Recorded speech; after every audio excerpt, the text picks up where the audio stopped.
So Don, what do you see as the role of teachers and administrators in establishing the expectations for students?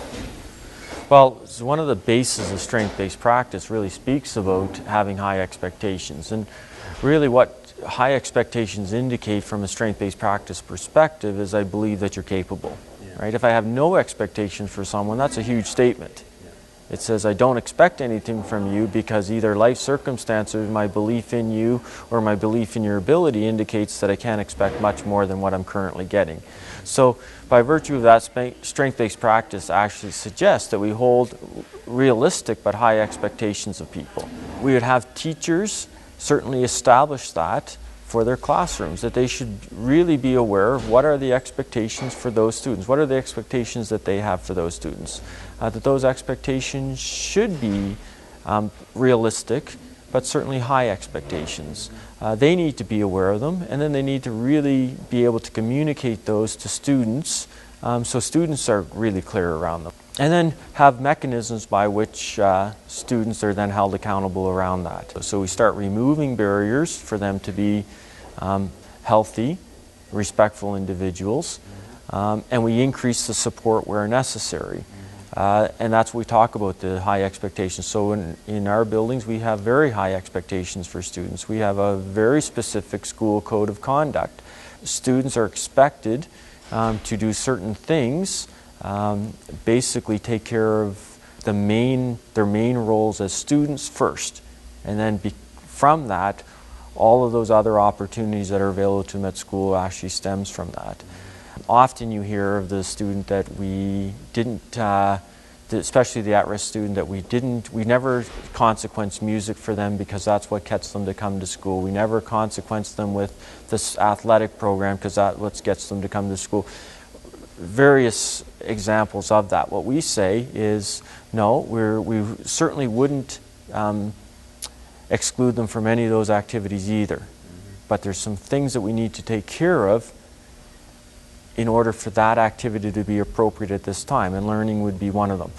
The difference here is that we don't then just send them away and say, go take care of that on your own. What we do is have a discussion around what might some of those things be that are really essential that we need to take care of right now. In our buildings, we look at access to support. And so we would say to any student, you have a right at any point in time, should you need support in any situation that you're in, it seems to be out of your capacity to solve on your own, that you should be seeking support to get some resolution to that issue in a positive, healthy, appropriate, respectful manner. And should you need support to do that, certainly come and see us and we'll support you in that. The alternative to that is to try to handle it on your own, and if it should exceed your abilities, then things may go wrong, and then you might actually find yourself with a disciplinary consequence as opposed to a supportive process to solve issues. Yep. So talk more about the process of change for your school. I know that you've kind of talked about that. We've talked about that in the past. What does that look like? What did that look like? When we talk about an administration-driven practice, which initially in most schools it has, is what I say by that is not necessarily do what I say, it's more do what I do.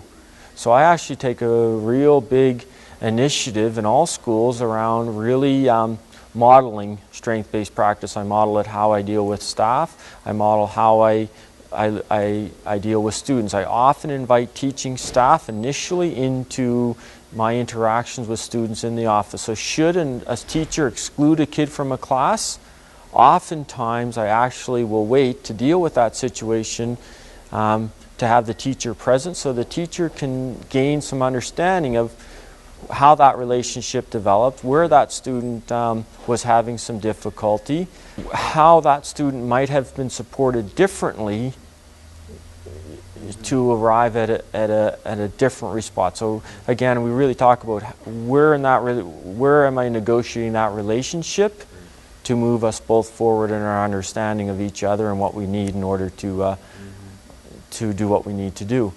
Over time, what we see is that teachers with that modeling actually are able to go into their classrooms and support students differently themselves, right? That it becomes in their capacity to do so. Having seen it, having kind of experienced it firsthand, they're able to take that and go, okay, now I can kind of use this, or use that experience as a way of kind of navigating the whatever I'm facing in my classroom. Yeah, and the other offset to that too is that students start to come to expect it, which is a great place to be.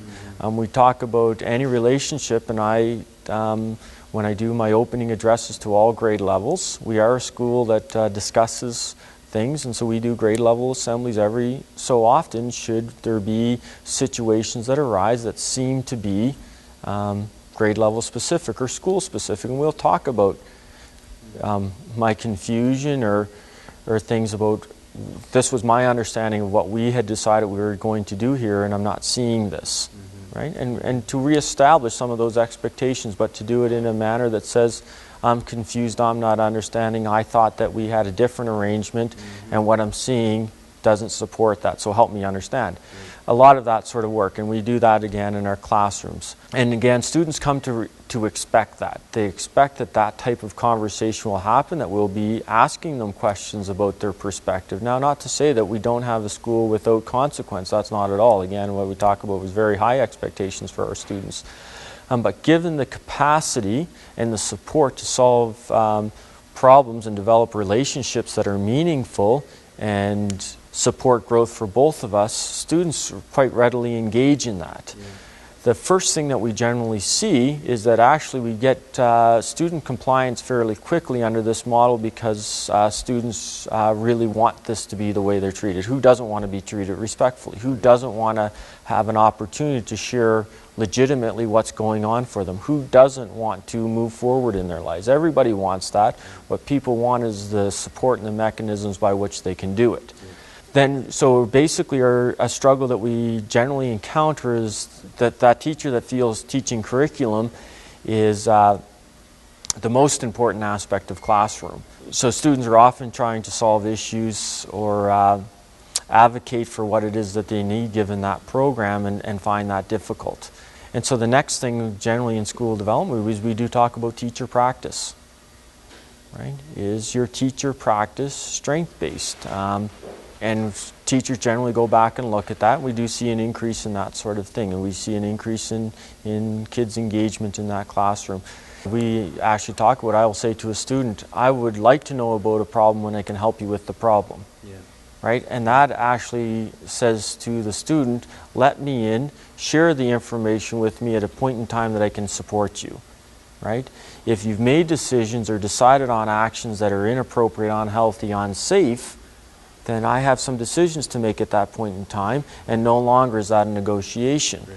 So it's really beneficial to both of us if we've decided that this is a safe and caring community, that you come to me and we share the issue and we share our ability to solve it together, as opposed to having me deal with it once the student has made all kinds of decisions that I might not agree with. Yeah.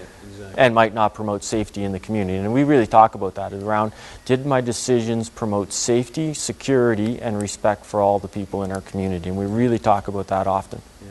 We'd be very naive to believe that just because we're running a strength-based practice, there wouldn't be any difficulties, challenges, struggles, crises. Especially the more complex the community, the more complex the family. Again, oftentimes what we're dealing with is students and families that struggle with their own relationships, really don't have a good template of what a respectful, caring relationship is, especially when you go into those aspects of a caring, supportive relationship that challenges people, right? Because part of that is around challenging things to be different. And oftentimes people that have experienced dysfunctional relationships see challenge as something that destroys a relationship. It's not something we work for or work through in order to come to a new spot in our relationship. So it's very important that we look ahead at what are those potential struggles for our students and our families, and try to certainly put in place those mechanisms that might reduce the severity of that challenge or that crisis when it does exist.